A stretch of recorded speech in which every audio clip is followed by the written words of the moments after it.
లక్ష్మీ వ్రతం కదండి, బొట్టు పెట్టి వాళ్ళని పిలుద్దామనేసి వెళ్తున్నా మాట్లాడుతున్న వాళ్ళకి.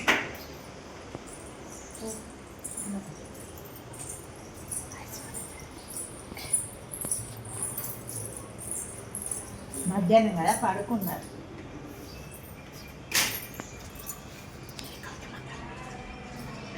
రెడీగా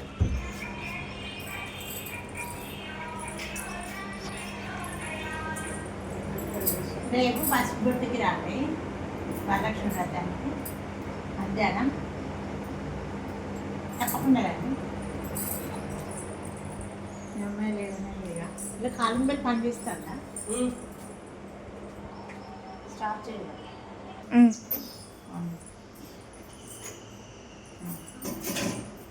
ఓకే తీరా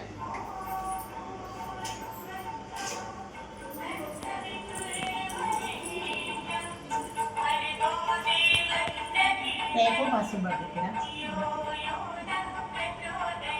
మధ్యాహ్నం సాయంత్రం అనుకున్నాను.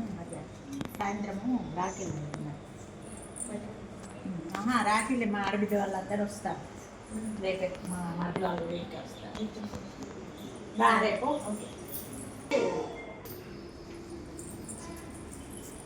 మమ్మీకి ఏంటి రా మార్కెట్ రేపు పసుపు బొట్టుకి రాదు మధ్యాహ్నం మమ్మీ రేపు మళ్ళీ సాయంత్రం పాట వేసుకుంటా అందుకే